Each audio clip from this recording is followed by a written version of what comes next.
네, 오늘하고 다음 주하고 아주 바쁩니다. 그래가지고 쭉 뛰어넘고 오늘은 이제 복습 없이 바로 넘어가겠습니다. 지금 왕정실에 저희 함께 보고 있습니다. 분열왕국에서 우리 지난주에는 여아히요. 그래서 여로보암과 아합 중심으로 해서 어떻게 이제 북이스라엘이 멸망했는지를 살펴봤는데요. 여로보암의 죄가 뭔지 기억나시나요? 여로보암의 죄는 혼합 종교, 그래서 하나님과 금송아지를 섞어서 섬긴 거였고요. 그 다음에 아합의 죄는 뭐였죠? 그렇죠. 완전히 다른 거. 그래서 하나님과의 결혼 언약을 깨는 행위였습니다. 그래서 아합의 죄로 인해서 북이스라엘과 하나님의 언약의 관계가 깨어졌기 때문에 하나님께서, 그러니까 성령이 함께 하시는 엘리야 모습을 통해서 이스라엘을 떠나시는 장면을 연출하시는 스토리를 저희가 함께 살펴봤습니다. 오늘은 이제 남유다 멸망 스토리, 그 다음에 이제 포로 시대까지 함께 좀 살펴보겠습니다. 먼저는 이제 124쪽인데요. 네. 아수르에 의해서 북이스라엘이 멸망했습니다. 그래서 남유다도 더 이상 아수르의 칼날을 피할 수 없는 상황이 됐습니다. 이제부터 왕이 결정해야 되는데요. 복잡해진 국제 정세 속에서 무엇을 의지할지를 결정해야 합니다. 무슨 소리냐면 우리나라도 지금 복잡한 국제 정세 속에 있죠. 우리 이제 위에는 지금 중국이 있고 중국보다 더 위에는 러시아가 있고 그다음에 이제 태평양에는 미국이라는 우군이 있습니다. 우리는 어디를 의지해야 되나요? 그렇죠. 하나님 의지해야 됩니다. 미국이냐 중국이냐 하시면 안 됩니다. 저희는 신앙인이기 때문에. 예. 그래서 아닙니다.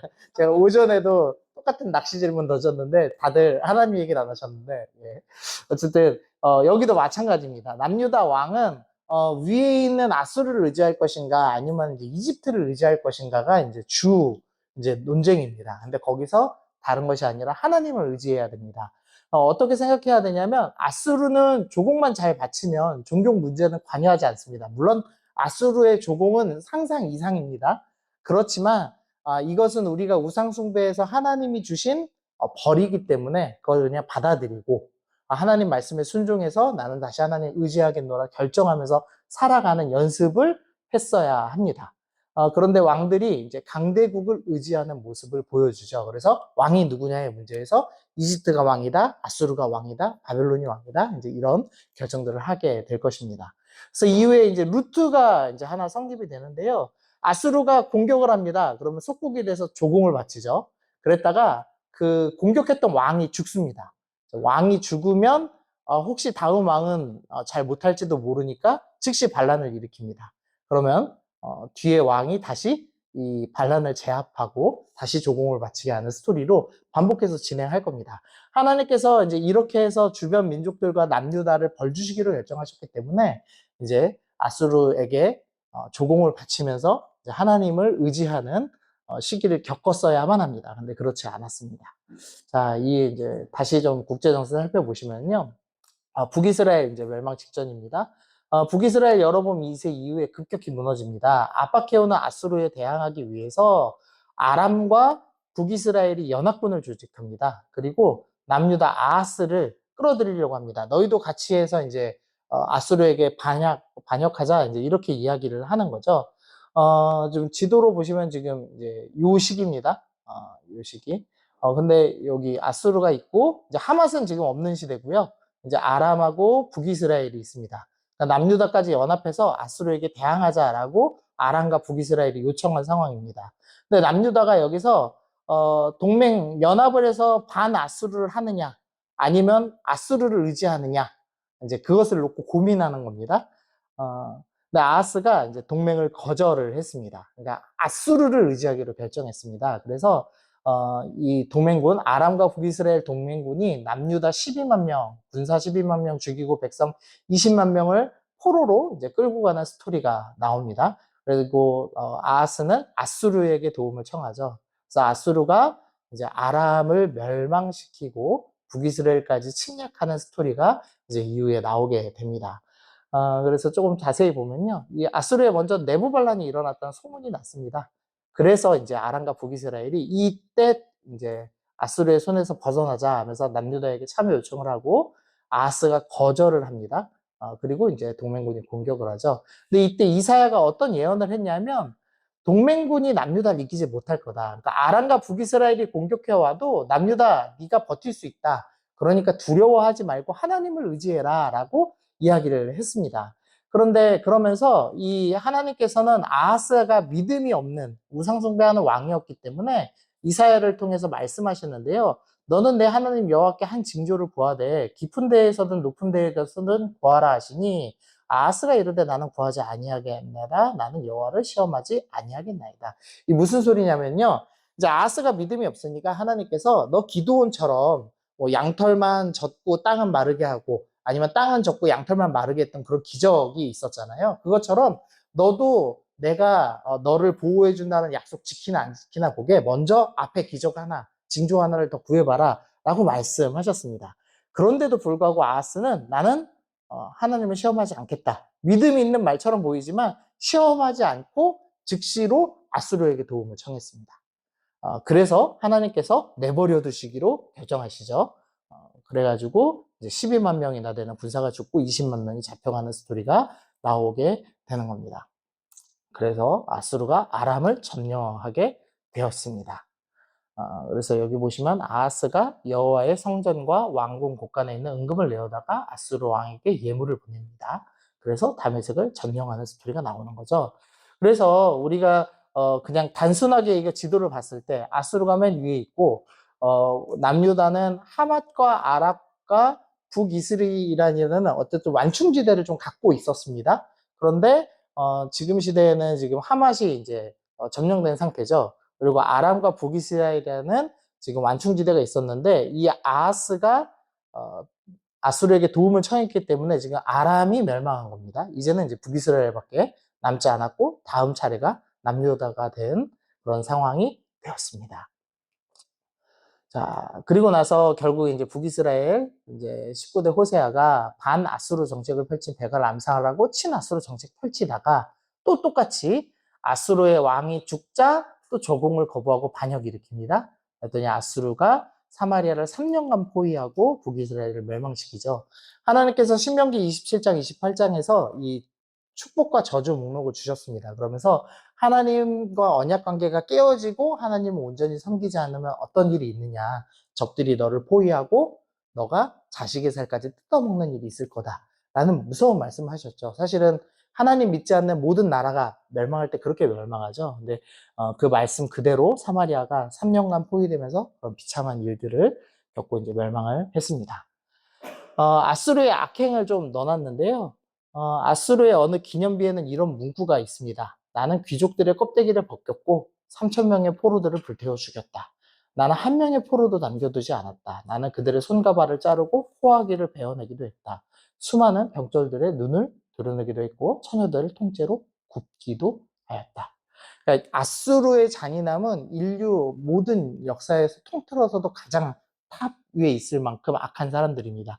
말 그대로 껍데기를 벗기고 해골로 산을 쌓고 그걸 아침마다 바라보면서 술을 마시는 그런 민족들이었습니다. 그래서 나훔서에서는 이 피의 성이라고 부르죠. 이 아수르의 수도인 니느웨를 그림이 하나 남아 있는데요. 이 부조로 이 벽에다 새긴 게 남아 있는데요. 이렇게 사지를 지금 붙잡아가지고 막 이런데 뭐 찌르고 여기 어디 잘 보면 눈 팔려고 준비하고 있고 뭐 이런 식의 고문하는 장면도 남아 있습니다. 아수르는 정말 잔혹한 민족이었습니다. 아수르의 이제 식민 정책이 있는데요. 아수르는 일단 정복을 하면 어떻게 하냐? 그러면은 포로들을 섞습니다. 이제 반란을 막으려는 목적입니다. 그러니까 예를 들면은 김해를 점령했다. 그러면 김해에 있는 사람들 절반을 갖다가 서울로 옮겨놓고 서울에 있는 사람들 절반을 갖다가 김해에다 옮겨놓습니다. 그래야 서로 섞이지를 못하기 때문이죠. 그래서 똑같이 아수르가 사마리아에 가서 이제 사마리아를 점령한 뒤에 사마리아 사람들 절반을 뭐 절반인지 얼마인지 모르지만 하여튼 보내고 또 이제 외국 사람들을 끌어다 봅니다. 그래서 사마리아 사람들이 혼혈이 되죠. 그래서 이후에 신약에 보면 요한복음 4장에 보면 사마리아 여자가 이르되 당신은 유대인으로서 어찌하여 사마리아 여자인 나에게 물을 달라 하나이까 하니 이는 유대인이 사마리아인과 상종하지 아니하미로다. 유대인들은 이 혼혈이 된 사마리아 사람들, 그래서 우상숭배하는 사마리아 사람들을 이후에 같이 상종하지 않았습니다. 그래서 경건한 사람들은 심지어 사마리아 땅을 밟지도 않을 정도로 사마리아인들을 싫어했죠. 또 하나 싫어한 이유가 뭐냐면요. 느헤미야 4장에서 산발랏이 우리가 성을 건축한 다음을 듣고 크게 분노하며 유다 사람들을 비웃으며 자기 형제들과 사마리아 군대 앞에 일러 말하되, 이 무슨 얘기냐면 이 느헤미야 시대 때 성벽 건축하고 또 성전 건축할 때마다 이 사마리아 사람들이 그것을 계속 방해했습니다. 그러니까 방해도 한 데다가 혼혈인이기 때문에 이후에 이제 사마리아 사람들을 유대인들이 싫어했습니다. 그래서 지도 하나를 잘 그려 놓으셨던데요. 여기 보면 이제 사마리아 사람은 이렇게 바벨론 지역까지 끌고 가고요. 그 다음에 바벨론 지역에 있는 사람과 시리아 지역, 아람 지역에 있는 사람들을 끌어다가 이 사마리아 지역에다가 놓은 기록이 있다고 합니다. 그래서 그 지도가 또 좀 보여드렸습니다.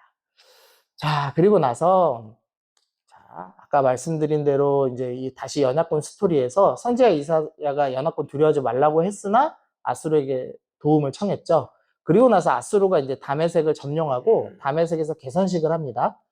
이때 초대받은 아하스가 다메섹에서 본 제단을 봅니다. 그 제단이 자기 있는 예루살렘 성전에 비해서 세련돼 보였나 봅니다. 제단을 설계도를 그려서 똑같이 만들고 아람 신에게 제사를 드립니다. 이게 되게 바보 같은 짓이거든요. 왜냐하면 지금 아하스는 그러니까 아수르가 승리했습니다. 그리고 아람의 신은 패배한 신입니다. 그럼에도 불구하고 아람 신 제단이 그럴싸해 보여서 아람 신 제단을 갖다가 똑같이 만든 겁니다. 이상한 사람이죠. 그래서 성전의 기구를 부수고 성전 문을 닫고 우상숭배 제단을 세웠습니다. 그리고 자기 아들을 우상 불가운데로 지나가게 하는 우상숭배 행위를 펼치는 악한 왕이었습니다. 이게 히스기야의 아버지이고요. 그리고 아들 히스기야가 이제 등극합니다. 아들 히스기야는 아버지랑은 다릅니다. 그래서 북이스라엘 멸망과 남유다의 어려움의 원인이 하나님을 온전히 섬기지 않았기 때문이라고 정확하게 판단을 했습니다. 그래서 여기 보면 성소에서 분향하지 않고 이스라엘 하나님께 번제를 드리지 않고, 그러니까 예배를 똑바로 드리지 않아서 하나님께서 진노하신 거다라고 판단을 하고, 아버지가 닫았던 성전의 문을 다시 열고 성전 정화 작업부터 이제 시작을 합니다. 그래서 그리고 나서 산당을 제거하죠. 이스라엘에서는 그 산당을 제거했던 왕이 딱 2명입니다. 히스기야랑 요시야. 저희가 그래서 외운 겁니다. 그래서 종교개혁을 가장 강력하게 행했던 두 왕 중에 하나가 히스기야입니다. 그래서 산당 제거했고 우상도 파괴했습니다. 특별히 히스기야가 파괴한 우상은요, 이 모세의 놋뱀을 파괴했습니다. 모세가 그 광야 시절에 그 원망을 해서 하나님께서 불뱀을 보내시죠. 그랬는데 그때 불뱀을 똑같이 놋으로 불뱀을 만들고 그것을 쳐다보면은 낫는, 살게 하는 그런 은혜를 베푸셨습니다. 이것은 이제 예수님께서 십자가에 달리신 것을 보기만 해도 산다라는 것을 미리 보여주는 사건으로서 광야에서 설명을 하죠. 근데 이제 요때 놋뱀을 보고 불뱀에서 물렸다가 나았기 때문에 이거를 우상처럼 섬기기 시작한 겁니다. 그래서 수백 년간을 섬긴 거죠. 근데 요 히스기야가 요때나 돼서 이제 부셨습니다. 그리고 멸망한 북이스라엘 지역까지 편지를 보내서 6월절 예배에 초청을 하면서 종교개혁을 단행했습니다. 외교정책 좀 살펴보면은요, 북이스라엘 멸망 이후에 아수르의 강압정책에 발발해서 블레셋 아스돗 주도로 반란이 일어납니다. 근데 이때 선지자 이세야가 3년 동안 벗은 몸과 벗은 발로 다니면서 이집트는 벗겨져서 포로가 될 것이다 라고 예언하면서 이집트 의지하지 말고 하나님 의지해라. 그러니까 이집트가 아수르에게 당해서 내가 벗은 것처럼 이집트도 벗겨져서 포로로 끌려갈 거다. 이집트가 아수르 이길 일은 없으니까 너는 지금처럼 아수르한테 조공바치면서 이 벌을 감당하고 하나님 의지해라 라는 메시지를 이사야가 전한 겁니다. 요때 이제 벗은 몸 벗은 발로 3년을 다녔는데 홀딱 벗은 건지 팬티를 입은 건지는 아무도 모릅니다.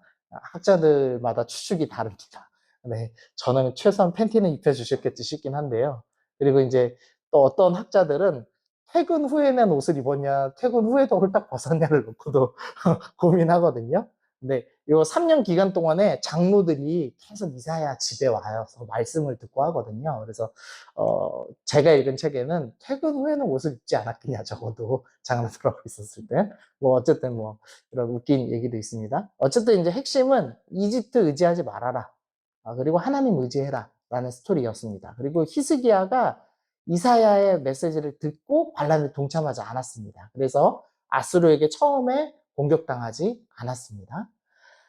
그리고 나서 성경 순서에는 아수르 포위 공격이 먼저 나오고 그 다음에 히스기야가 죽을 병 걸린 스토리가 나오는데요. 시간 순서는 죽을 병이 먼저입니다. 죽을 병에 먼저 걸렸습니다. 그리고 간절히 기도해서 15년 수명 연장을 약속받죠. 그리고 그 증거로 해 그림자가 10도 물러가는 기적을 경험을 했습니다. 근데 그리고 나서 요 시기쯤에 어떤 일이 있냐면 아수르의 사르곤 2세가 죽었습니다.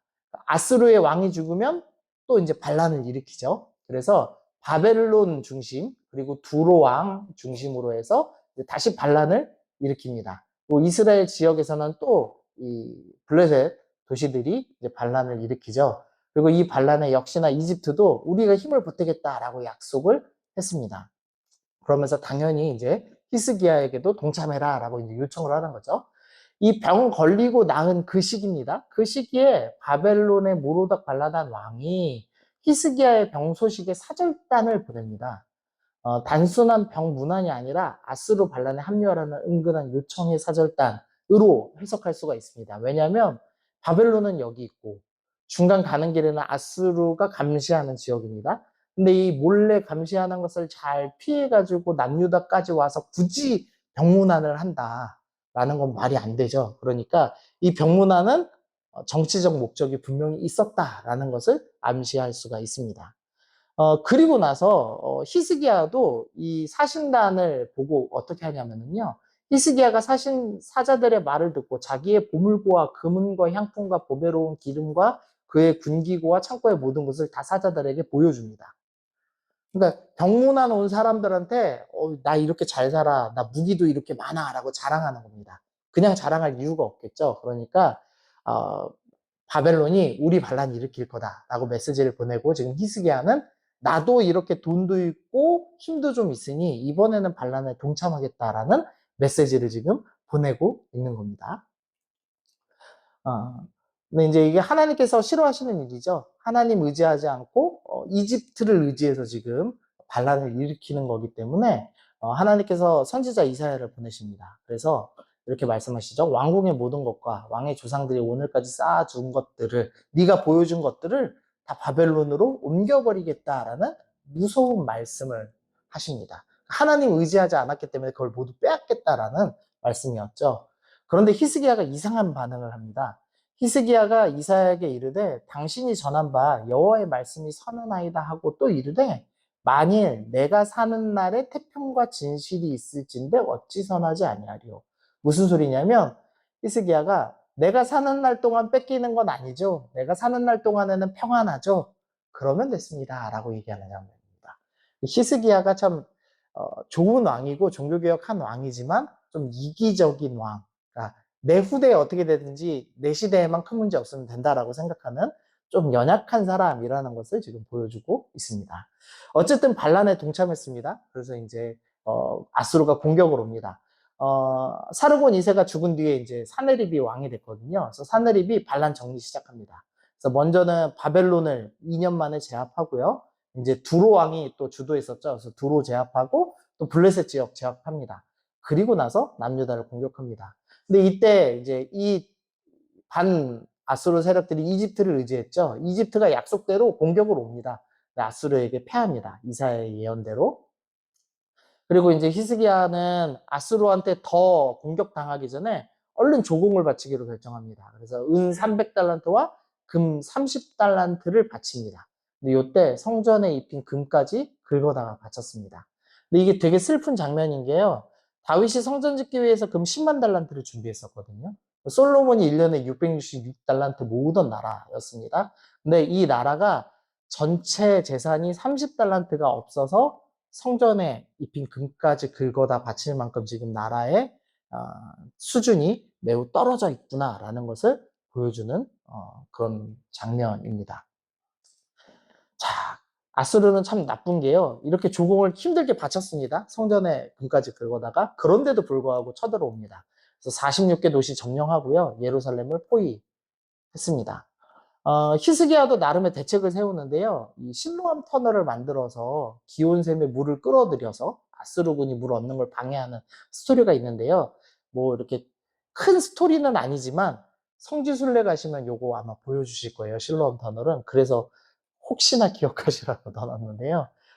이 아수르가 지금 이렇게 다 정복했습니다. 그래서 라기스라는 요새 도시 점령하고 이제 여기서 이렇게 올라올 겁니다. 예루살렘, 그래서 이 공격하는 모습인데요. 여기 뭐 사다리 타고도 올라가고, 여기 잘 보시면은 공성 무기, 그 대문 부수는 나무 있는 그거 있죠? 뭐 무슨 파충차라고 하나요? 하여튼 그 공성 무기까지 있는 최신 무기를 가지고 지금 아수르가 공격해오는 모습도 구조에 남아 있습니다. 요 이제 실로암 터널 한번 보여드리면요. 요 성 밖에 기온샘이 있습니다. 그러니까 예루살렘을 포위한 군사들은 무조건 여기서 물을 먹어야 됩니다.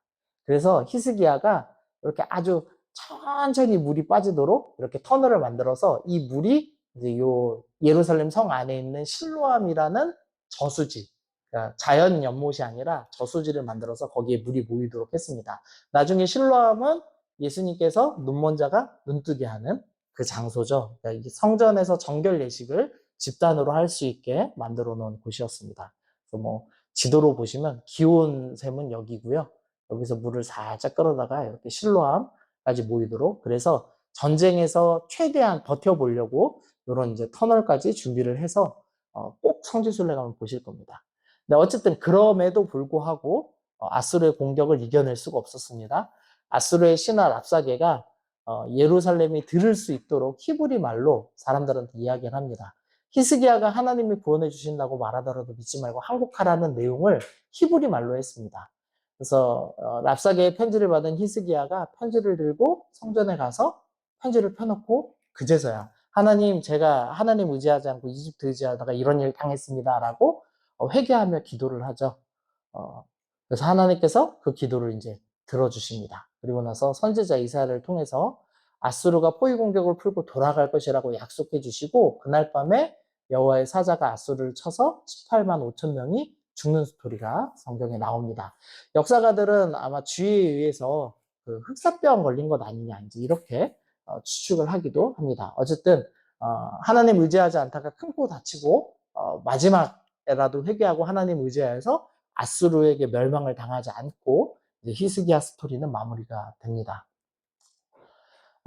그런데 이제 문제는 히스기야의 아들입니다. 히스기야 아들 므낫세가 이제 등극을 합니다. 이 므낫세는 55년 동안 남유다에서 가장 오랫동안 통치하는 왕입니다. 근데 이 므낫세는 아버지를 따르지 않고요, 아합의 행위를 따랐습니다. 므낫세가 7살 때 아수르가 포위 공격을 하거든요.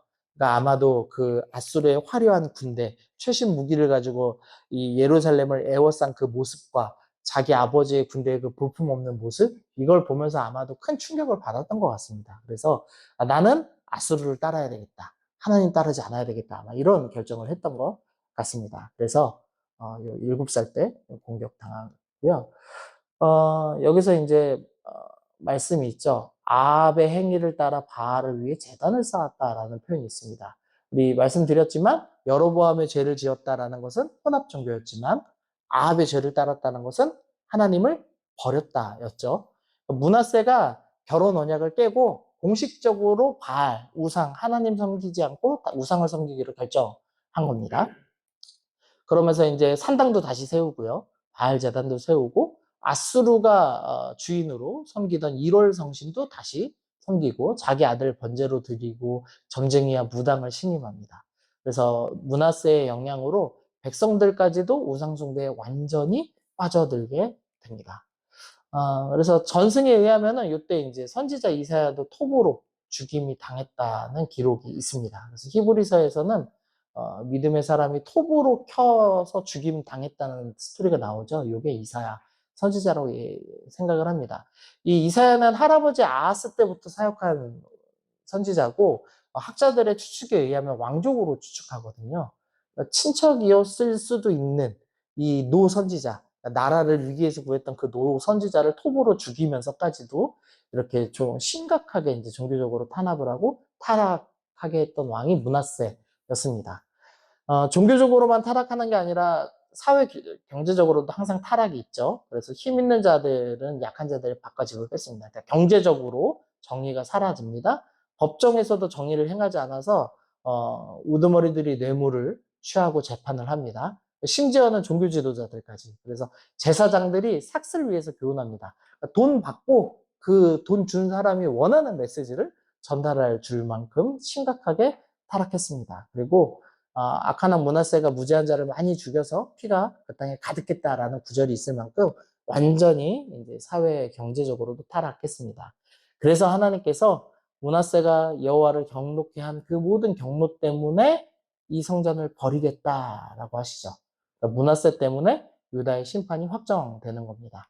그러니까 아합이 하나님 버리고 바알 숭배하면서 엘리야가 떠나듯이 지금 똑같은 이 언약이 깨어지고 심판이 확정되는 스토리가 므낫세 때 일어납니다.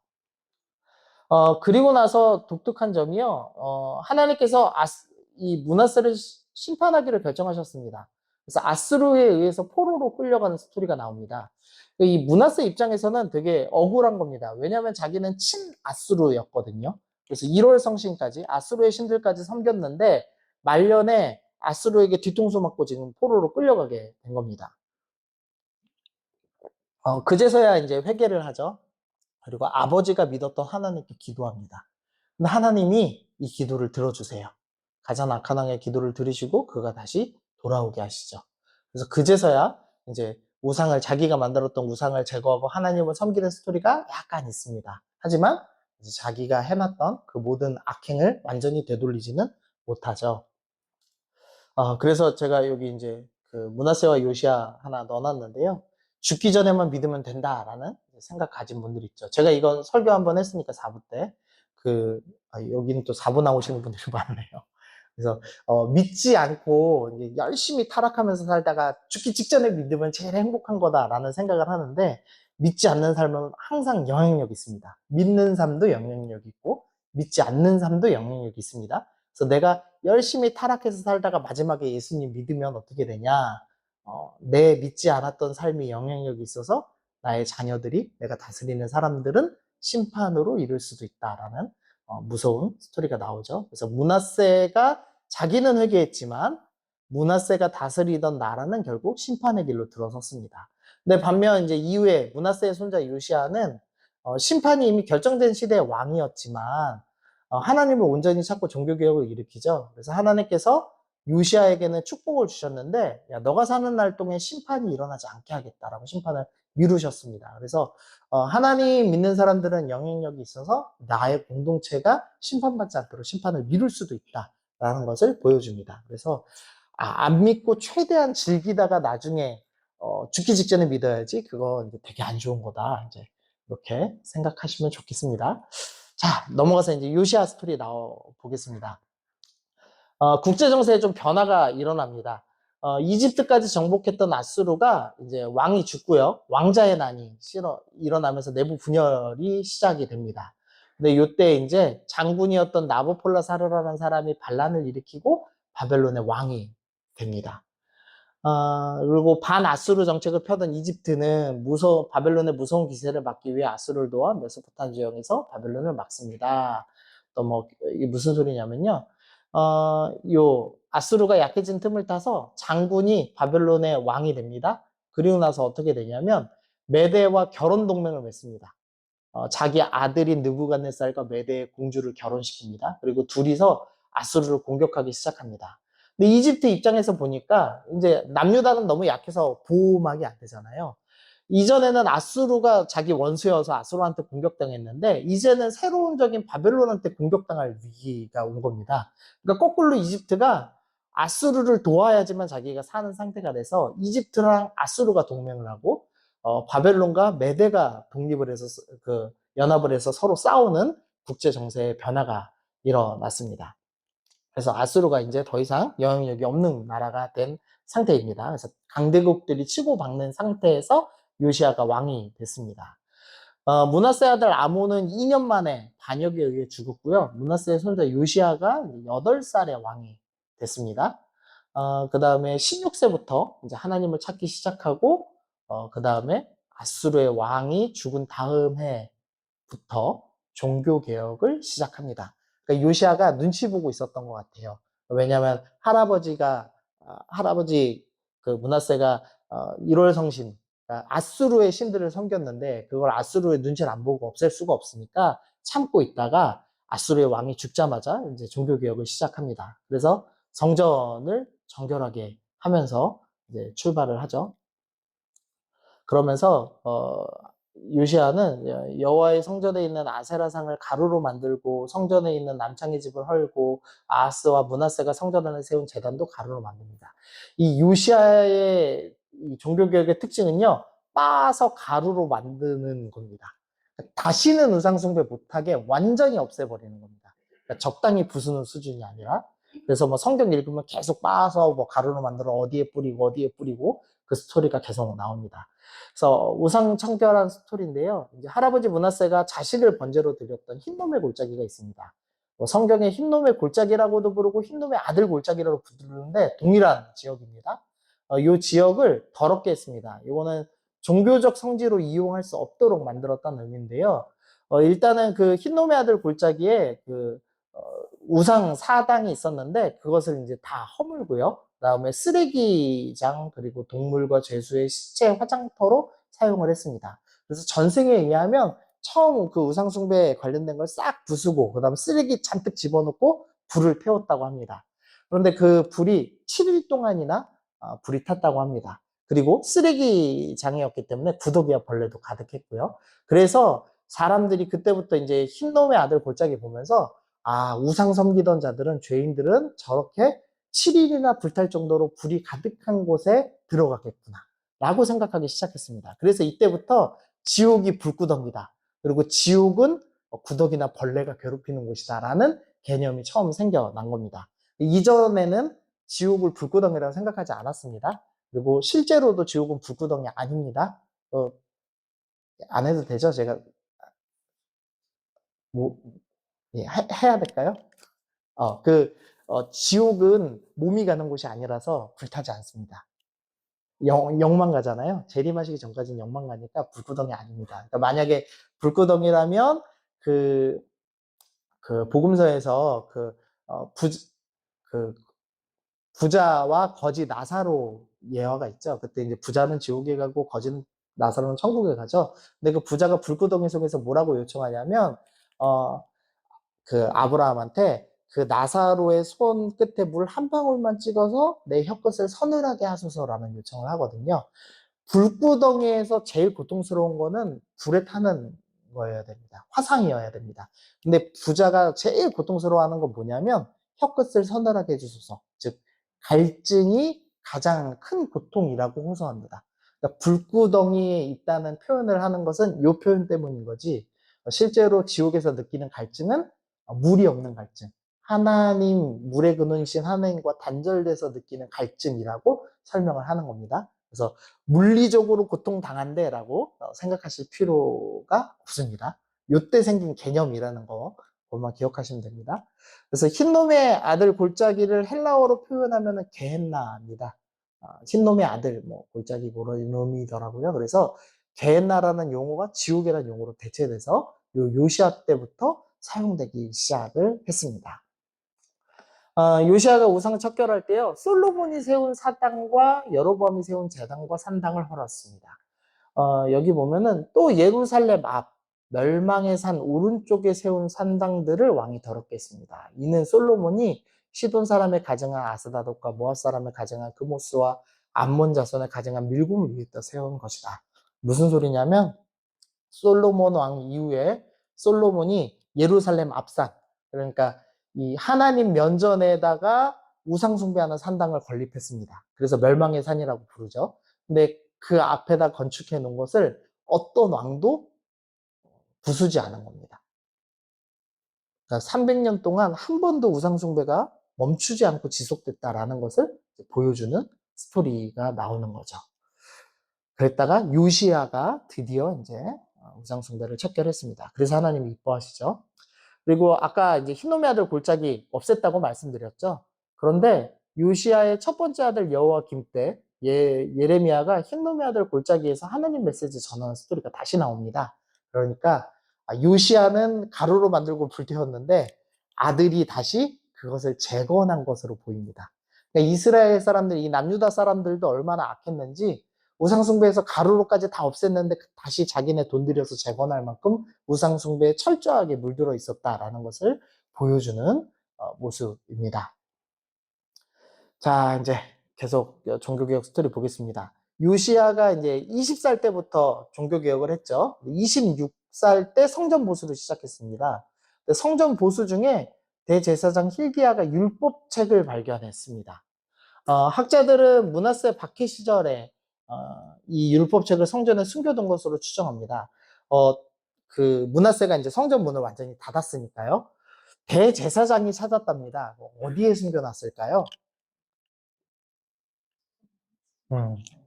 아마도 성막 지성소 안에다 숨겼기 때문에 다른 사람들이 못 찾지 않았을까 싶습니다. 그러니까 정말 비참한 시대였던 것 같아요.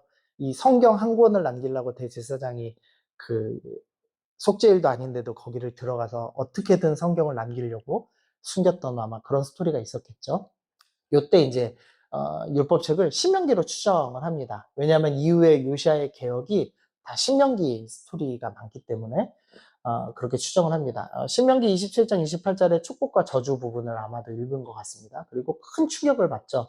하나님 안 섬기면은 자기 자식 살까지 뜯어먹는 이런 비참한 환경에 처한다는 것을 봤습니다. 그래서 옷을 찢고 통곡합니다. 그래서 므낫세의 죄 때문에 심판이 확정됐던 남유다였지만 하나님께서 요시아의 겸비함을 보시고 요시아가 살아있는 동안에는 심판하지 않겠다라는 말씀을 해 주셨습니다. 자, 그리고 이제 요시아의 종교개혁도 살펴보면요. 6월절 다시 지켰습니다. 히스기야도 아까 지킨 스토리가 있지만 즉흥적으로 좀 지킨 듯 하고요. 요시아는 이제 가장 크게 그리고 지속적으로 6월절을 지킬 수 있도록 했던 것 같습니다. 무엇보다 중요한 것은 제사장과 레위인들 제도를 다시 재정비했다는 겁니다. 그러니까 단순히 예배만 회복한 게 아닙니다. 예배를 지속적으로 드릴 수 있도록 제사장들이 먹고 마시고 훈련할 수 있도록 준비를 했습니다.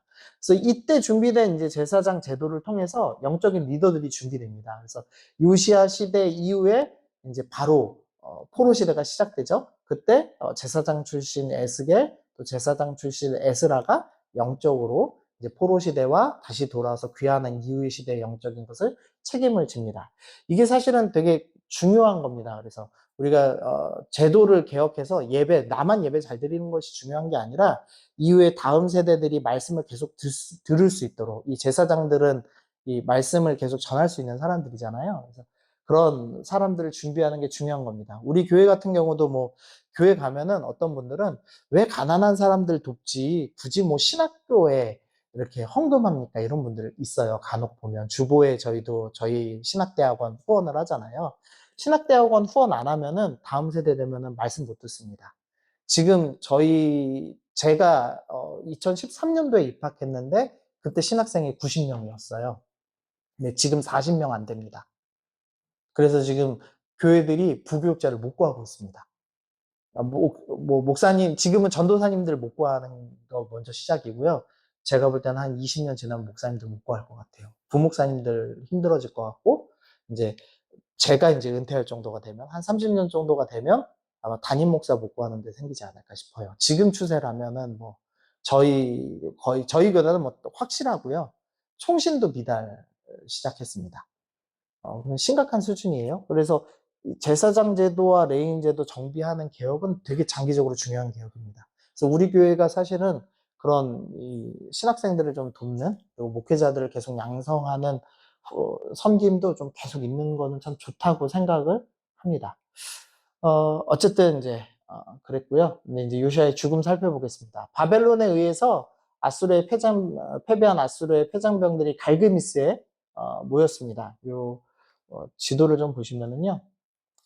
여기 갈그미스입니다. 이 갈그미스 전투라는 세계사적으로 유명한 전투인데 이 바벨론하고 메대 연합군이 그리고 아수르와 이집트 연합군이 여기서 이제 두 번 붙습니다. 1차로 붙었을 때는 무승부고요. 2차로 붙었을 때는 이제 바벨론이 승리를 합니다. 여기 잘 보시면은 아시는 도시 하나 있습니다. 하란 있습니다. 하란 무슨 도시인지 기억나세요? 그렇죠. 아브라함이 아버지 데라랑 같이 왔다가 아버지 죽은 곳입니다. 요 하란 바로 앞이 강이 있거든요. 여기 건너면은 이제 메소포타미아 지역 아닌 겁니다. 근데 아수르가 이미 메소포타미아 강 너머로 지금 밀려난 상황이라는 것을 보여주는 거죠. 그래서 이제 요 전투 끝으로 이제 바벨론이 패권을 장악하게 될 겁니다. 근데 이제 이집트의 느고가 이제 이 바벨론을 견제하고 아수르를 돕기 위해서 급하게 이제 갈그미스로 올라갑니다. 제일 빠른 길인 해변길 타고 올라가는 거죠. 그런데 해변길 무기또라는 그 요새에서 요시아가 이집트를 막아섭니다. 갑자기. 왜 막아섰는지가 이제 아무도 모릅니다. 여기 느고가 요시아한테 사신을 보내서 말하는데요. 유다 왕이요, 요시아한테 얘기하는 거죠. 내가 그대와 무슨 관계가 있느냐. 내가 오늘 그대를 치려는 것이 아니라 나와 더불어 싸우는 족속을 치려는 것이다. 내가 지금 남유다 공격하러 온 게 아니라 바벨론하고 싸우러 가는 거니까 나랑 싸우지 말자. 라고 얘기를 합니다. 그러면서 이거 하나님이 나한테 명령하신 거야. 라고까지 얘기합니다. 실제로 하나님 명령하신 건지는 모르죠. 근데 확실한 것은 하나님 뜻은 분명합니다. 그래서 하나님의 입에서 나온 느고의 말을 요시아가 듣지 않았다 합니다. 그러니까 분명히 하나님의 뜻은 지금 이집트가 올라가는 건데 요시아가 유일하게 불순종한 장면입니다. 그래서 왜 불순종했을까를 사실 이제 학자들이 추측만 하는데요. 하나의 추측은 아수르의 우상숭배가 너무 싫었기 때문에 이 기회에 아수르가 없어졌으면 좋겠다라고 생각하지 않았는가라고 추측합니다. 그러니까 할아버지 므낫세가 성전 문 닫으면서까지 1월 성신 섬겼으니까요. 그다음 또 하나는 아수르가 영향력 상실한 틈에 이집트를 막아서 국제적 위상을 가진 국가가 되려는 욕망이지 않았을까라고 추측도 합니다. 그러니까 지도로 보시면 위에는 지금 바벨론이고 밑에는 이집트가 있는데 자기가 이 중간 지역을 먹어서 예전 다윗과 솔로몬 시대처럼 강대국의 중간 사이에서 역할을 하려고 한 게 아닌가. 그래서 살아남으려고 한 것 아닌가라는 추측을 하기도 합니다. 뭐 어쨌든 요시아는 유일하게 하나님 말씀을 어기고 무기또에서 이집트를 막아서고 이 전투에서 요시아가 사망을 합니다. 그리고 나서 이제 요시아 이후에 4명의 왕이 이제 교체되면서 남유다가 멸망하는 스토리가 진행이 되죠. 이제 부록 하나 넣어놨는데요. 최후의 전쟁이 일어나는 무기또란 돼 있는데요. 계시록에서는 최후의 전쟁이 아마겟돈이라고 하는 곳에서 일어난다고 합니다. 이 아마겟돈은 무슨 뜻이냐면 무기또의 산이라는 뜻입니다. 그래서 성경을 완전히 문자적으로만 보는 사람들이 있어요. 그 사람들을 세대주의자라고 부릅니다. 그러니까 쉽게 그냥 말씀드리면 순복음 교단이라고 보시면 됩니다.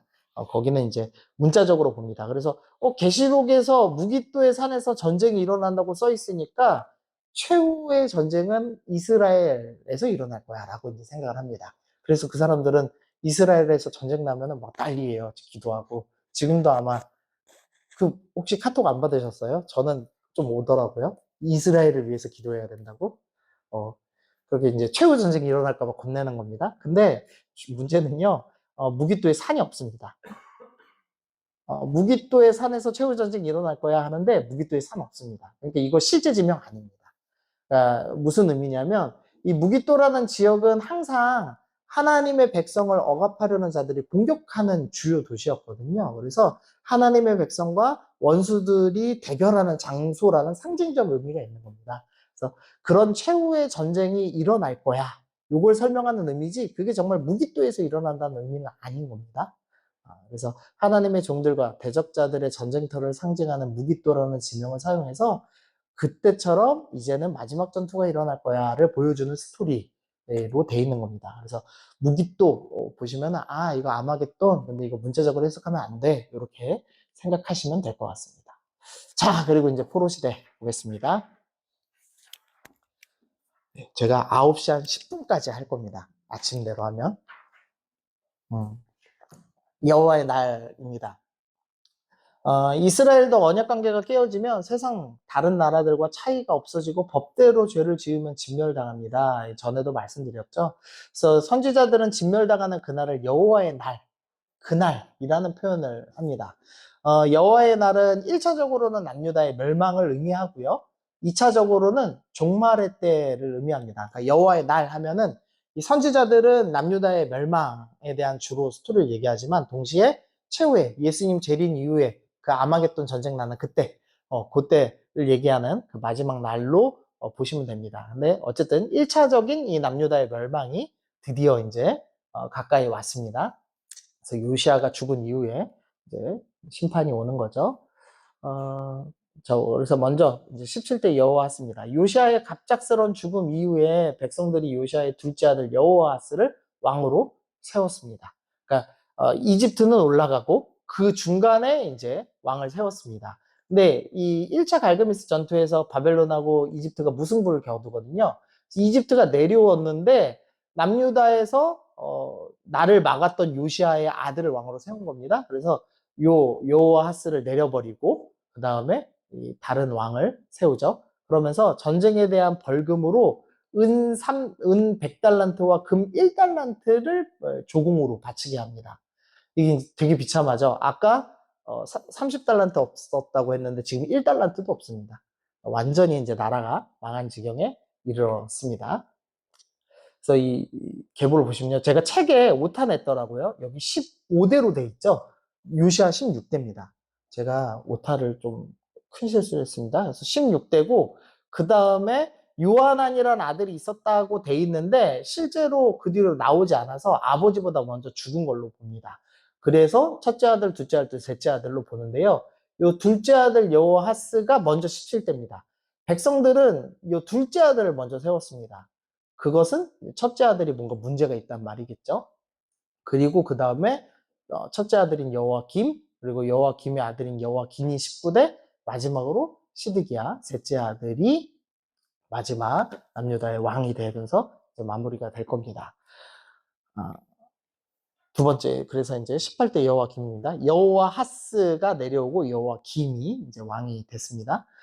첫째 아들임에도 불구하고 백성들이 왕으로 세우지 않고 이집트의 왕이 세웠다는 것을 볼 때 그 인품이 어땠는지 상상해 볼 수 있습니다. 그러니까 이집트 왕이 조종하기 좋은 사람 세운 겁니다. 그래서 여호와김은 11년 동안 유다를 다스렸는데요. 이게 지금 나라가 완전 위기의 상태인데도 호화로운 백향목 궁전을 새로 짓습니다. 그리고 무지한 사람을 죽이고요. 그리고 예레미야가 하나님의 말씀을 이제 전달하는데 이 종이에다 적어서 전달하는데 그걸 그 자리에서 이제 들으면 찢어서 버리고 들으면 찢어서 버리고 하는 스토리가 또 예레미야 36장에 나옵니다. 아주 악한 왕이 여호와김이었습니다. 그리고 이 기간 동안에 이제 1차 포로가 시작됩니다. 605년에 2차 갈게미스 전투가 일어납니다. 이때 이제 바벨론은 나보폴라사르의 아들인 느부갓네살이 왕이 됩니다. 이제 우리가 아는 이 바벨론의 왕이죠. 느부갓네살은 역사에서 손 안에 드는 전쟁 천재입니다. 그래서 갈게미스 전투에서 승리를 하죠. 그리고 이제 바로 곧바로 이집트를 공격하는데 이집트를 점령을 못했습니다. 그리고 바벨론에서 돌아오는 길에 가나안 지역들 정복하고 그 다음에 이제 예루살렘도 정복을 하는 겁니다. 그래서 이집트에 의해서 여호와김의 왕이 됐기 때문에 원래는 이집트에 조공을 바치고 있었는데 바벨론이 가서 너 나한테 조공 바쳐라 얘기를 하는 겁니다. 그래서 여호와김이 이 바벨론에 조공 바치기로 결정하죠. 그리고 이때 이제 귀족들과 각 분야의 전문가들이 끌려갑니다. 이때 1차 포로가 끌려갑니다. 1차 포로 누구였죠? 그렇죠. 1차 포로 다니엘. 외우신 분만 기쁨을 누릴 수 있습니다. 그래서 다니엘이 이때 처음으로 이제 끌려가죠.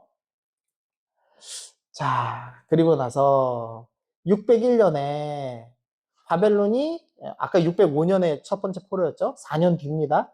바벨론이 이집트 공격했지만 정복이 실패합니다.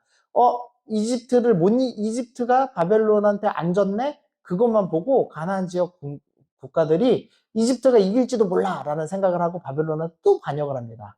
그리고 바벨론이 예루살렘을 포위하죠. 그래서 598년에 여호와김이 죽습니다.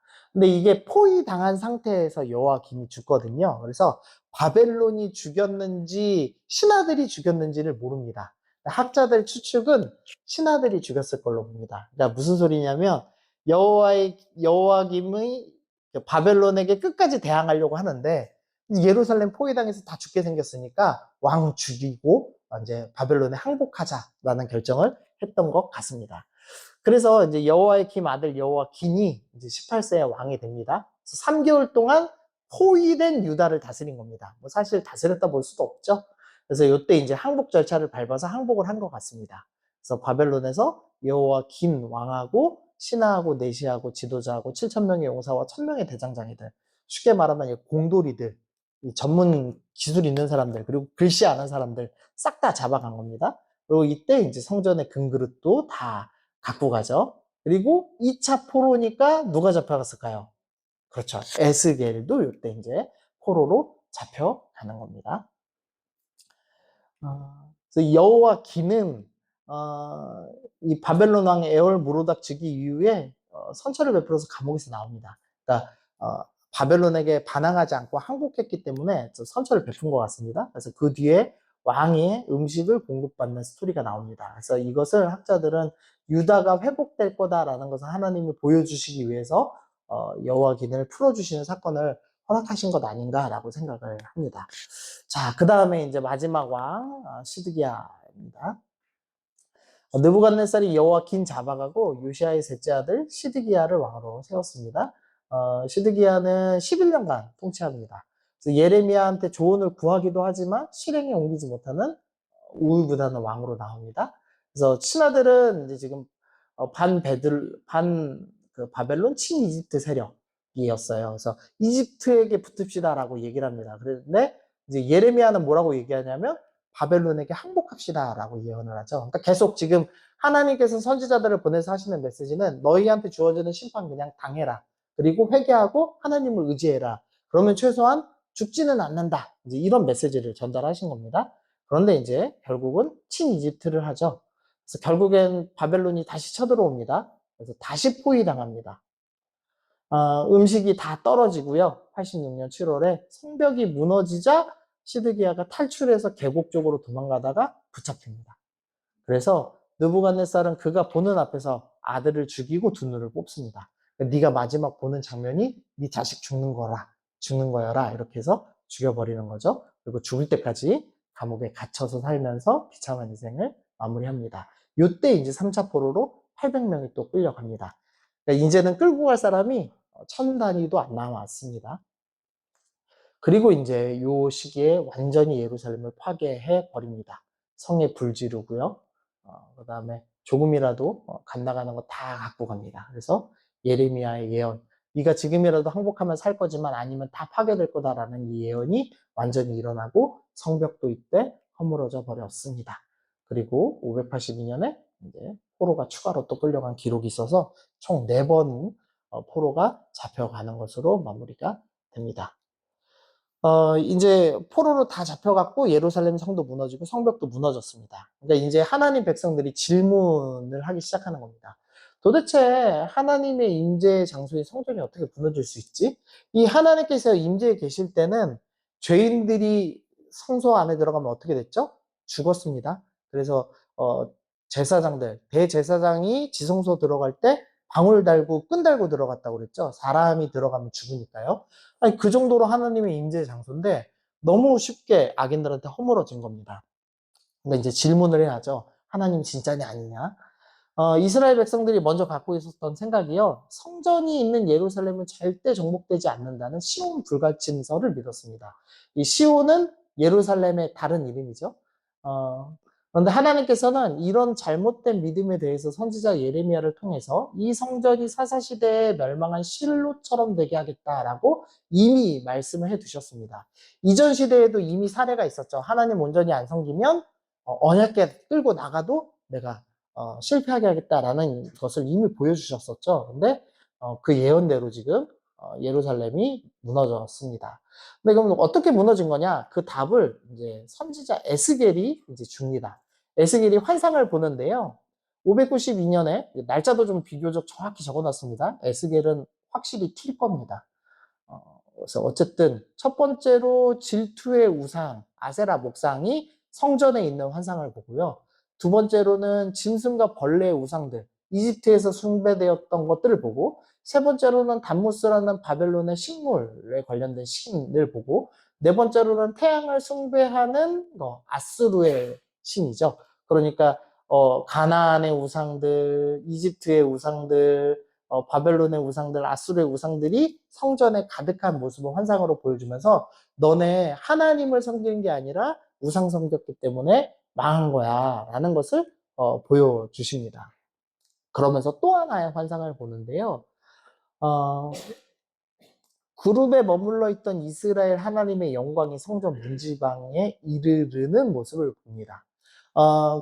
그 언약궤 설명하면서 말씀드렸는데, 하나님께서는 두 그룹 위에 임재하신다라는 개념을 갖고 있었죠. 그래서 그룹 사이에 그룹 위에 계신 하나님이란 개념이 있었습니다. 하나님은 지성소에 계셔야 됩니다. 근데 성전 바로 문까지 오셨습니다. 그러니까 무슨 소리냐면 지금 지성소를 넘어서 이동하시기 시작하는 겁니다. 성전 밖을 나가시는 스토리가 나오는 겁니다. 그래서 환상으로 보는데, 그 다음에 이제 네 바퀴가 있는 병거를 타시고 이동해서 동문으로 나가십니다. 그러니까 아까는 성전 문지방, 성전을 나가시진 않았는데요. 그 다음에는 이제 동문, 완전 동쪽 문까지 가셨고, 그 다음에 결국에는 이제 성문 밖으로, 그래서 여호와의 영광이 성읍 가운데로부터 올라가 성읍 동쪽 산으로 이동하시는 스토리가 나오는 겁니다. 뭐냐면 하나님께서 떠나시는 스토리가 나오는 거죠. 그러니까 북이스라엘 때는 엘리야와 함께 하시던 하나님이 떠나는 스토리가 나오고, 지금 남유다는 에스겔 환상을 통해서 우상 숭배하는 이 이스라엘, 결혼 언약 깨진 이스라엘 백성에게서 떠나시는 하나님 스토리가 나오는 겁니다.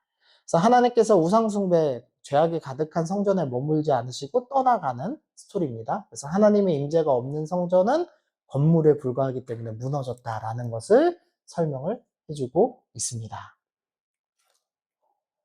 자, 그러면 이제 이스라엘 백성들이 이제 충격을 받았겠죠. 여전히 왕이신 하나님 스토리인데요. 고대 근동에서 전쟁은 신들의 전쟁입니다. 이거 기억나시죠? 그래서 그 우상을 뺏어사다가 자기네 시인에게 에너지를 준다, 이 말씀드렸죠. 바벨론도 똑같이 와서 예루살렘에서 이제 여호와의 우상, 신상을 뺏어가려고 들어갔습니다. 근데 문제는 유다에는 우상이 없죠. 그래서 그릇을 이제 빼앗아서 가는 스토리가 나오죠. 그리고 나서 이제 하나님이 패배한 겁니다. 그러니까 이들의 세계관에는. 그래서 이제 백성들이 질문하는 겁니다. 하나님 진짜 살아계신가? 이런 생각을 하게 됐죠. 근데 이때 이제 다니엘 스토리가 나오는 겁니다. 남유다를 멸망시키고 성전을 무너뜨리게 한 위대한 왕 느부갓네살이 꿈을 꾸는데, 이 장에서 신상을 보죠. 금, 은, 노, 철로 된 신상을 보는데, 그게 뜨인 돌이 그 모든 것을 부시고 하나님 나라가 영원히 서는 스토리를 봅니다. 그래서 이 꿈이 하나님 나라가 영원하다라는 걸 보여주는 꿈이었습니다. 그리고 이 해몽을 들은 느부갓네살이 하나님께 경배합니다. 그래서 느부갓네살이 이 해몽을 한 다니엘에게 절하면서 너희 하나님은 참으로 모든 신들의 신이요 모든 왕의 주체시다라는 것을 이야기하죠. 그래서 다니엘 스토리에서는 느부갓네살이 두 번이나 이런 선포를 하죠.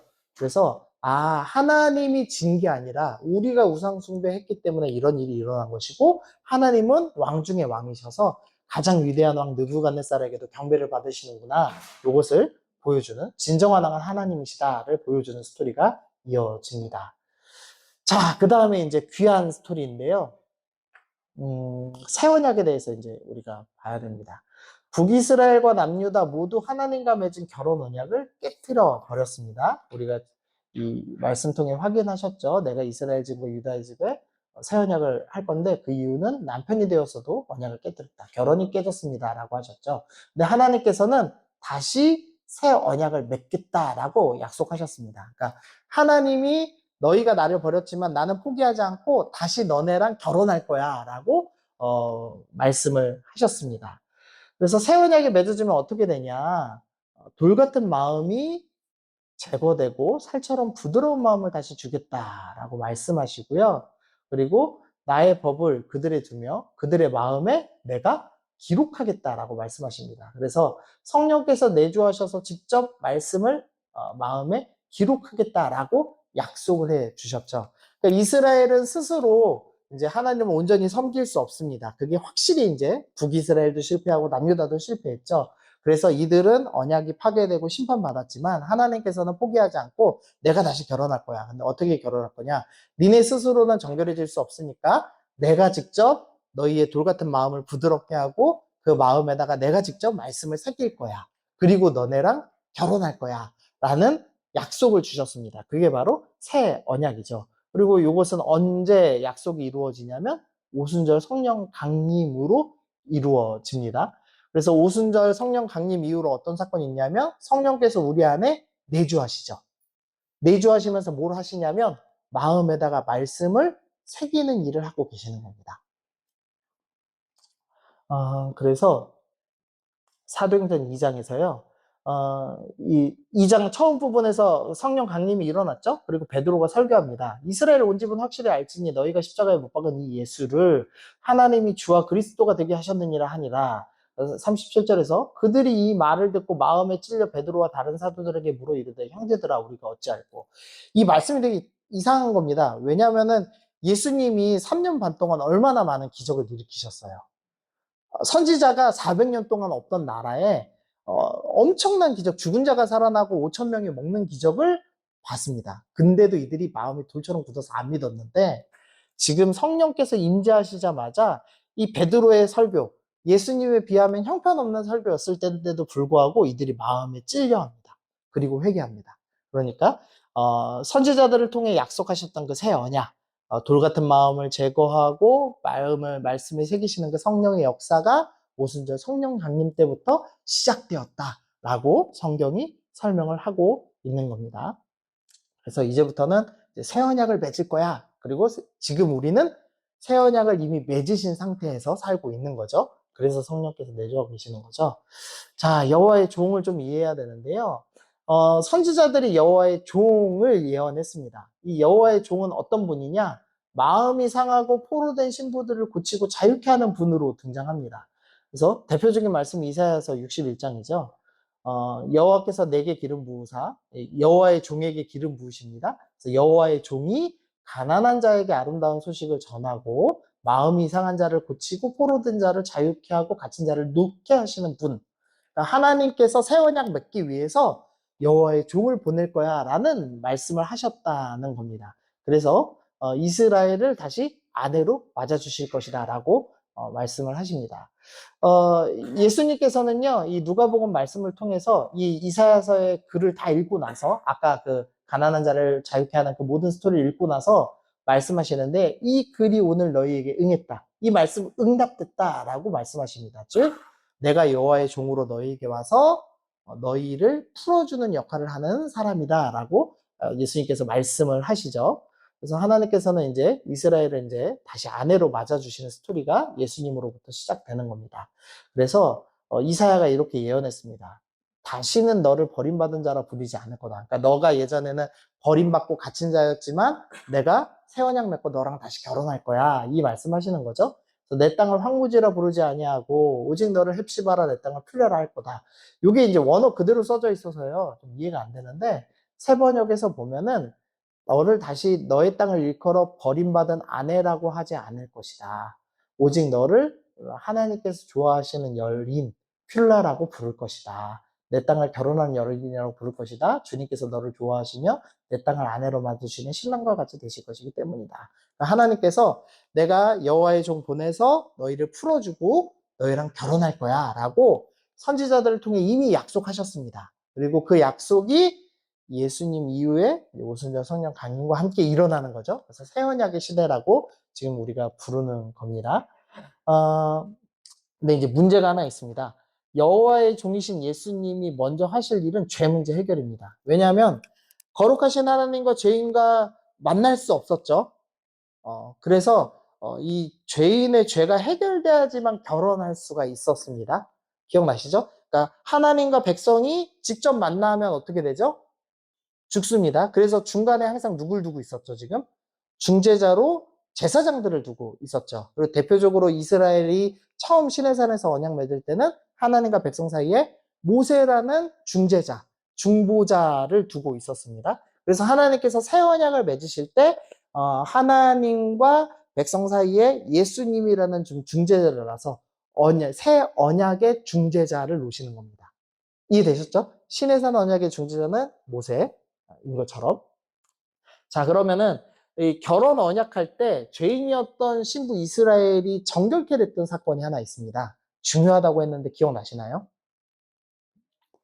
왜 신의 산에서 결혼 언약 맺을 때 다 결혼식 스토리였잖아요. 딱 하나만 지금 결혼식이 없는 겁니다 라고 말씀드린 거 있습니다. 이상한 스토리 하나 나온다고 갑자기. 뭘 뿌리죠? 못 뿌렸죠?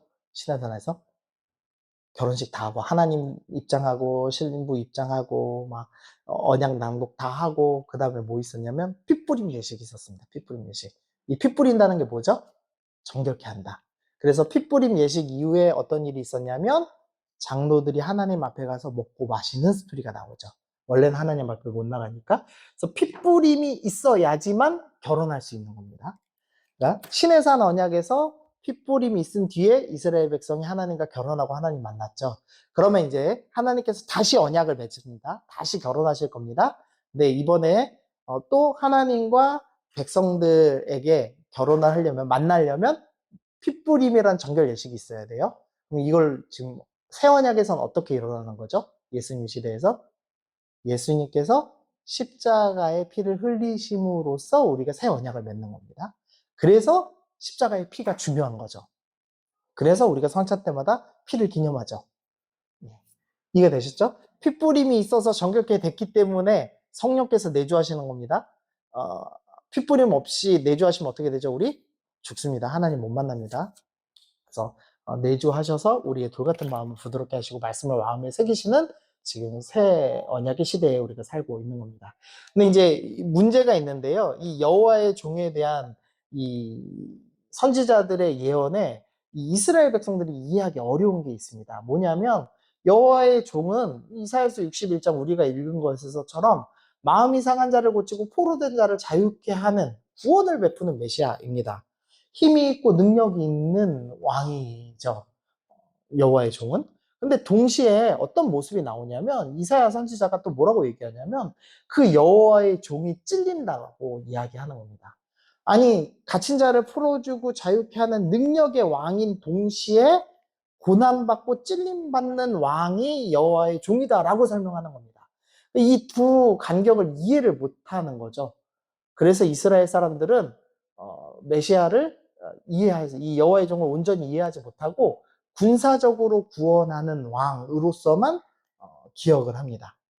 그런데 예수님께서는 왕으로 오셔서 구원하지만 동시에 백성들을 위해서 피 흘리시죠. 그래서 이 두 가지를 다 이루시는 분으로 설명이 되고 있는 겁니다. 근데 이스라엘 백성들은 이 두 가지를 이해하지 못했기 때문에 군사적으로 구원할 왕을 기다립니다. 그래서 예수님께서 부활하시고 나서 40일 동안 지내시고 사도행전 1장에서 마지막 이제 승천하시죠. 승천하시기 직전에 제자들 마지막 질문이 뭐죠? 예루살렘을 회복하시니 이때입니까? 그러니까 군사적으로 회복하실 거예요. 이제 이 질문하죠. 그러니까 제자들은 끝까지 이 구원을 베푸시면서 동시에 고난받는 종을 이해 못했습니다. 이미 성경에는 예언돼 있었지만, 근데 하나님께서는 이걸 다 이루시고 예수님을 통해 새 언약을 맺어 주셨습니다. 자, 그 다음 이제 70년 스토리입니다. 예레미야가 이 땅이 폐허가 되어 놀랄 일이 있을 것이며 이 민족들이 70년 동안 바벨론 왕으로 섬기리라라는 예언을 미리 해놨습니다. 하나님께서 백성들이 다시 새 언약의 소망을 갖기 원합니다. 그러니까 언약이 깨진 상태인데요. 지금 이미 그래서 심판당했죠. 근데 나 너랑 다시 언약 맺을 거야. 이걸 보여주고 싶으세요. 그래서 백성들을 귀환하게 하시는 스토리가 시작되는 겁니다. 아브라함 언약 때도 땅의 언약의 증거였다. 이게 무슨 소리냐면요. 이 창세기 15장은 아브라함과 하나님이 언약 맺는 장면입니다. 그 동물 둘 갈라놓고 이게 지나가시는 스토리잖아요. 그때 하나님, 내가 하나님과 언약 맺은 것을 어떻게 알며 또 하나님이 이 땅을 주신다는 걸 어떻게 합니까? 뭐 이런 스토리가 이상한 스토리가 나옵니다. 갑자기 땅 얘기가 나오는 겁니다. 무슨 말이냐면 아브라함과 하나님과 언약 맺은 것을 아브라함이 알 수가 없습니다. 눈으로 볼 수가 없습니다. 하나님도 눈에 안 보이고 언약도 눈에 안 보이는 거예요. 그래서 성경도 없는 시대에 눈에 보이는 게 하나도 없으니까 믿을 수가 없잖아요. 그래서 하나님께서 땅을 증거로 주신 겁니다. 땅은 눈에 보이니까. 너네가 만약에 애국강에서부터 큰강 유브라데까지 가나안 땅을 차지한다면 내가 너네랑 한 언약도 이루는 거야 라고 땅을 언약의 증거물로 주셨습니다. 그리고 지금도 동일하게 내가 새 언약 맺을 거야. 너네가 나 버리고 도망갔지만 나 너네랑 다시 언약 맺을 거야 라고 약속을 하셨죠. 그 증거로 70년 뒤에 다시 땅으로 돌아가게 해줄게 라는 약속. 다시 땅을 증거물로 삼는 스토리가 나오는 겁니다. 그래서 이제 70년 지나고 귀환이 다시 시작이 되는 겁니다. 자, 이제 성전과 성벽 보겠습니다. 그 국제 정세, 귀환 아직 보고 있죠? 귀환 마저 보겠습니다. 국제 정세. 이제 아수르 무너졌습니다. 그리고 바벨론도 느부갓네살 이후에 이제 힘을 잃어갑니다. 과거에 엘람 왕국의 수도였던 얀산의 봉신 군주였던 고레스가 메대 제국을 향해 반란을 일으키고 뭐 이 스토리 있는데요. 지도로 그냥 보시면은요. 바벨론하고 메대가 연합하였죠. 근데 이 메대의 왕의 손자가 여기를 다스리는 봉신 국가였습니다. 여기에 고레스라는 작은 왕국을 다스리고 있었습니다. 근데 이 고레스가 자기 할아버지의 국가였던 더 큰 메대를 정복합니다. 그리고 나서 바벨론까지 정복합니다. 그래서 이 고레스가 이 페르시아라고 하는 이제 대제국의 첫 번째 왕이 되죠. 그래서 이 이집트까지 정복하는 위대한 왕이 됩니다. 그래서 이 고레스가 바벨론을 이제 무찌릅니다. 근데 바벨론과 달리 페르시아는 관용을 베풀었습니다. 무슨 소리냐면 아수르는 정복하면 어떻게 했죠? 네, 가죽을 벗겼습니다. 근데 바벨론은 그보단 좀 나은데 뭘 했죠? 포로로 잡아갔습니다. 그러니까 민족들이 너무 고통스럽고 힘들고 계속 이제 반란 일으키고 싶은 거예요. 그러니까 이 고레스가 그걸 보니까 이렇게 하면 안 되겠다 싶은 거죠. 그래서 관용 정책을 베풀기로 했습니다. 뭐냐면 너네 땅 돌아가도 좋다. 너네 신 섬겨도 좋다. 대신에 세금만 잘 바쳐라. 정책을 베풀었습니다. 그래서 정복하면서도 바벨론을 파괴하지 않습니다. 다른 도시들도 피해주지 않고요. 민족들 종교도 존중하고 바벨론이 빼앗았던 신상도 돌려줍니다. 그래서 유다는 신상 대신에 그릇 들고 다시 돌아가죠. 그 스토리가 이제 나오는 겁니다. 그래서 고레스가 바벨론 정복한 후 1년째 칙령을 내려서 유다인들 고국으로 돌아가라. 그리고 성전 재고가 나는 것도 허락해주는 스토리가 나옵니다. 하나님께서 땅을 줌으로써 새 언약 이룰 거야 라는 약속을 보여주시는 스토리죠. 그래서 1차로 이제 귀환이 시작됩니다. 스룹바벨이라는 지도자와 예수아라는 대제사장이 이제 함께 연합해서 귀환을 합니다. 이때 이제 49,000명이 다시 귀환을 하고요. 바벨론 지옥에서 살던 이웃들이 귀환을 축하하면서 선물을 주는 스토리가 나오는데 출애굽 때 이집트인들이 보물 주는 것과 비슷한 장면이 보입니다. 그러니까 제2의 출애굽해서 다시 가나안 땅 들어가는 스토리처럼 에스라가 묘사를 하고 있습니다. 귀환에서 돌아간 백성들이요, 뭘 해야 하냐면요, 우리가 우상숭배에서 하나님과 관계가 멀어졌지만, 하나님이 다시 언약 맺어주신다고 그랬지, 그럼 하나님하고 어떻게 다시 관계해야 되지? 성전 지어야 되겠다라고 이제 생각을 합니다. 그래서 성전을 다시 이제 재건할 겁니다. 성전을 짓는다는 건 하나님이 너네랑 다시 관계 맺고 살 거야를 보여주시는 스토리인 거죠. 그래서 이제 성전 만들려고 합니다. 그래서 처음 귀환하고요. 7월에 모이는 스토리가 나옵니다. 여기 이제 이스라엘 달력으로는 7월이지만 이제 기억나시는지 모르겠지만 일반력으로는 1월 새해였죠. 새해에 모여서 이제 1월 1일에 모여서 우리 이제 올해부터 하나님 성전 건축합시다 이렇게 이제 선언하는 거죠. 그러고선 제단 쌓으면서 예배를 먼저 시작을 했습니다. 그리고 이제 성전을 만들려고 하는데요. 건축 방해가 일어납니다. 성전 건축 소식을 들은 주변 민족들이 먼저는 자기들도 선축 건축하겠다고 이야기를 합니다. 그러니까 무슨 소리냐면 아까 그 사마리아 사람들, 아까 왜 바벨론하고 시리아에서 이주해서 사마리아에서 산 사람들 있죠. 그 사람들이 나도 같이 건축하고 싶어 이 얘기를 합니다. 근데 어떻게 된 스토리냐면은요. 처음에 아수르에 의해 이주해왔을 때 어떤 일이 있었냐면 열왕기하 17장에 나오는데 하나님께서 우상숭배한다고 동물 사자 라이언을 보냅니다. 그러니까 백성 그 이주에 온 사람들이 두려워서 야 지역신 섬겨야 되나 보다 하면서 하나님도 섬겼습니다. 그러니까 하나님도 섬기고 자기들 신도 섬기는 잡종 혼합 우상 숭배를 하는 사람들이 사마리아 사람들이었습니다. 이 사람들이 너네 건축하면 우리가 도와줄게 하고 찾아온 겁니다. 근데 이 유다 사람들 입장에서는 우리가 우상 숭배하다가 이렇게 혼났거든요. 그래서 섞이면 안 되지. 그래서 이 유다 사람들이 야, 니네랑 같이 안 할 거야 하고 이 사마리아 사람들을 거절합니다. 자, 그러자 성전 재건이 목적이 아니었던 이 대적들, 사마리아 사람들 중심으로 된 사람들이 방해를 시작합니다. 막 소송을 걸고 막 그런 식으로 해서 건축 시작도 못하고 17년이나 지연되는 스토리가 등장을 합니다. 그리고 나서 이제 하나님께서 학개와 스가랴를 다시 보내십니다. 성전 만들어라 선지자들이죠. 요 사람들은 바벨론에 있고요. 지금 귀환한 스룹바벨과 예수아를 중심으로 된 귀환한 사람들한테 편지를 보내서 이야기하는 겁니다. 성전 다시 만들어라 하는 메시지를 이제 520년 8월에 10월에 전달을 하죠. 그래서 스룹바벨이 다시 힘을 내서 17년 만에 성전을 다시 건축을 시작을 합니다. 그리고 나서 이제 515년에 드디어 이제 성전을 완공하죠. 그래서 선지자 메시지 들은 뒤에 4년 6개월 만에 이제 만들었습니다. 그래서 솔로몬 성전 불탄 지 71년 만에 귀향하고 23년 만에 성전을 먼저 만들게 됩니다. 이걸 이렇게 자세히 적어놓은 이유는요. 에스라서 쭉 읽으시면은 이 스토리로 이해가 안 됩니다. 에스라가 중간에 막 이쪽 저쪽 이쪽 저쪽 그러니까 현실에 있다가 과거 스토리 설명했다가 다시 현실에 있다가 왔다 갔다 하거든요. 그래서 그냥 읽으실 때 은혜롭게 읽으실 수 있지만 사실관계는 요게 정확합니다. 그래서 요거 보시면서 읽어보십시오, 나중에. 그리고 나서 이제 성전 봉헌식을 합니다. 그래서 재건 후에 유월절도 다시 지킵니다. 유월절 제대로 안 지켜졌었다고 그랬죠. 다윗 이후에 요시아 때 제대로 지켰습니다. 거의 마지막 왕 때. 근데 요 귀환한 백성들은 뭔가 하나 깨달은 겁니다. 절대 우상 숭배는 안 돼. 그리고 율법은 정확히 지켜야 돼. 이제 이런 백성들이 나온 거죠. 그래서 바벨론에서 태어난 사람들은 성전 재건으로 기쁨의 함성을 질렀습니다. 이 말씀 졸리니까 한번 읽어볼까요? 자, 시작. 제사장들과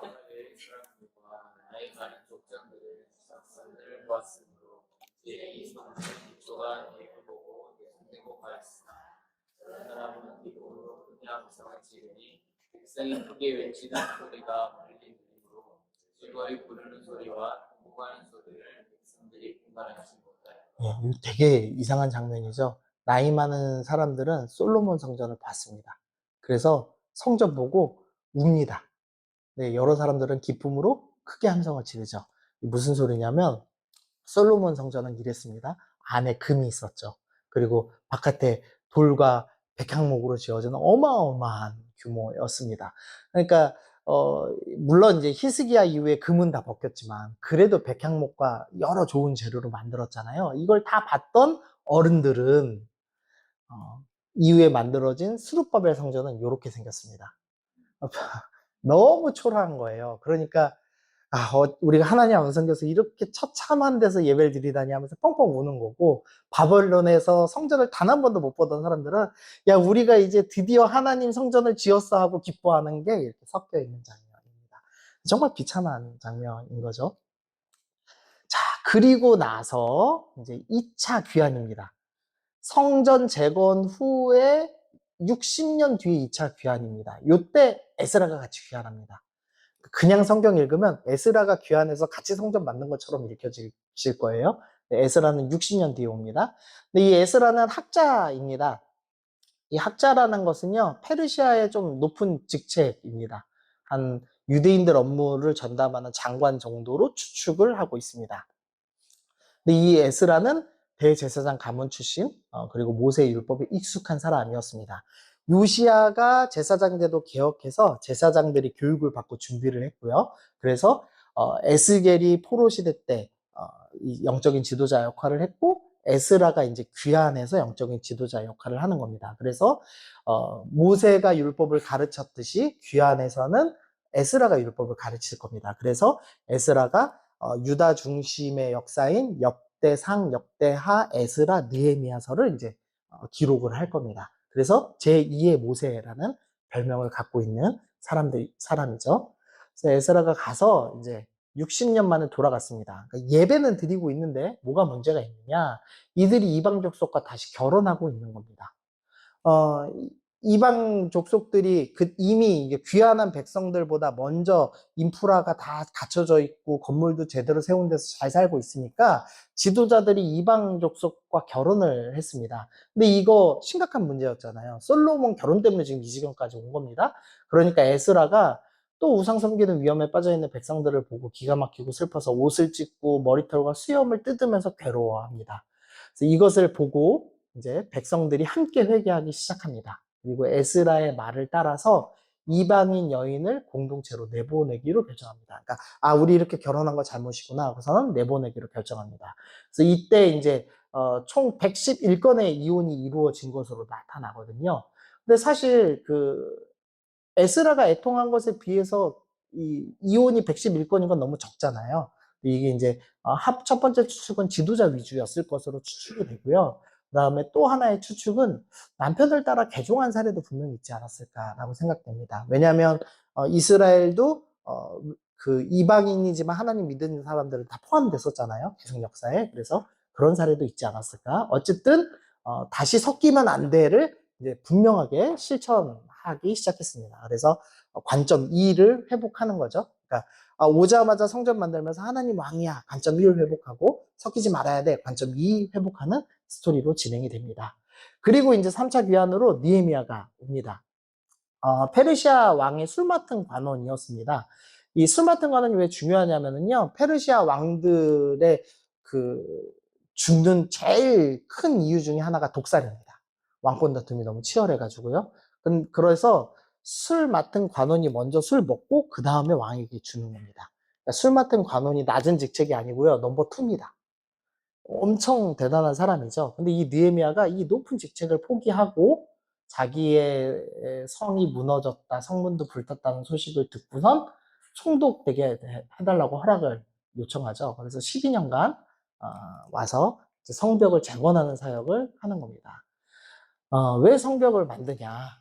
성벽이 없는 도시는 적에게 완전히 노출된 상태이기 때문에 제대로 살 수가 없습니다. 자기 일상이 보호가 되지 않는 겁니다. 그리고 성벽이 없는 것은 또 문제가 있는데 성전 중심의 신앙생활도 위험에 노출됐다는 겁니다. 이방인들하고 구별이 어렵습니다. 그러니까 성벽을 만듦으로써 일상생활을 보호해서 예배를 안정적으로 드릴 수 있게 하는 것이고 동시에 이방인과 구별을 함으로써 바르게 신앙생활을 할 수 있도록 하기 위해서 성벽을 재건하는 겁니다. 그래서 성벽 재건이 중요한 거죠. 그런데 이제 적들이 계속 방해를 합니다. 그래서 한쪽 손에는 무기를 들고 한쪽 손에는 벽돌을 들고 나르면서 52일 만에 성벽을 재건하는 스토리가 나오는 겁니다. 그러니까 우리가 이 예배 드리는 것만 중요해라고 자꾸 생각하지만 우리 삶을 무너뜨리지 않고 신앙을 세상과 구별하기 위해서 성벽 쌓는 것도 매우 중요하다라는 이제 교훈을 우리에게 주는 거죠.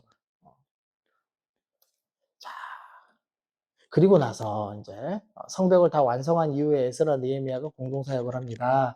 율법책을 낭독하고 회개하고 개혁을 위한 사역을 하게 합니다. 우리 새 언약 맺을 거야. 이거 이제 확인해 주는 거죠. 그 다음에 이제 거주지 배정하고 성벽 보수 하는 영적 성벽 보수를 이렇게 이제 다 합니다. 그리고 이제 제사 제도도 다시 확립하고 초막절도 지키면서 마무리를 합니다. 자, 이렇게 해서 포로 시대까지 마무리가 됐습니다. 그래서 정리를 하면은 지금 이제 북이스라엘 멸망하고 남유다 히스기야 왕 때 그리고 요시야 왕 때 우리가 살펴봤습니다. 그러면서 왜 심판 왔는가? 아합의 길을 행했기 때문에 심판이 왔다. 그래서 하나님께서 성전 밖으로 떠나시기 때문에 하나님의 임재가 떠났기 때문에 심판이 찾아왔다라고 설명합니다. 그러나 하나님께서는 다시 불쌍히 여기시고 새 언약 맺기로 결정하시죠. 그래서 새 언약을 맺기 위해서 새 언약의 중보자인 예수님을 여호와의 종을 보내겠다고 선지자를 통해서 예언을 시작하셨습니다. 근데 그 여호와의 종은 어떤 특징을 갖고 있냐?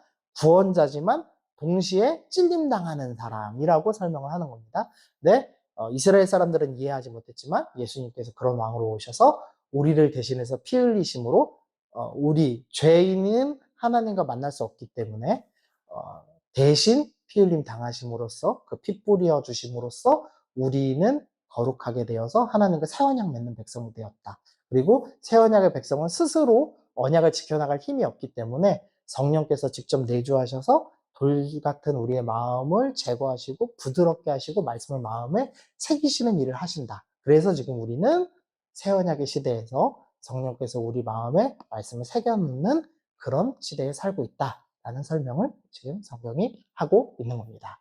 그러면 이제 구약을 배웠지만 신약의 메인 스토리는 지금 다 이해되셨죠? 네, 그래서 이제 다음 주에 신약을 한꺼번에 하고 끝낼 겁니다.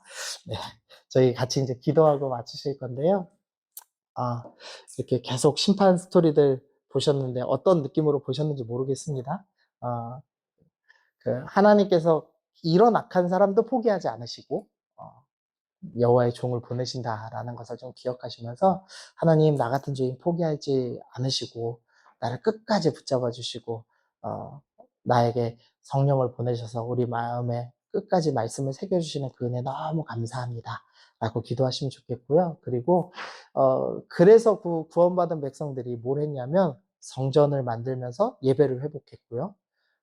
거기서 그치지 않고 성벽을 쌓으면서 자신의 삶을 세상과 구별되게 살았습니다. 그걸 기억하시면서 하나님 내가 예배 드리는 걸로 다 했다고 생각했는데 이제 그게 아니라 구별된 삶, 성벽을 쌓는 삶 살기로 결단합니다. 그렇게 기도하시면 좋겠고요. 한 가지 더 기도하실 때는 결국에는 이 포로 시대의 영적인 것은 요시아가 제사장 제도를 개혁했기 때문입니다.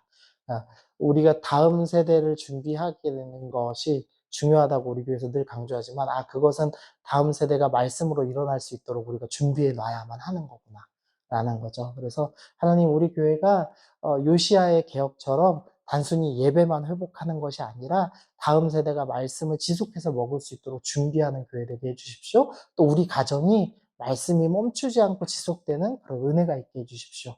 우리 그렇게 기도하고 마치겠습니다. 함께 기도하겠습니다.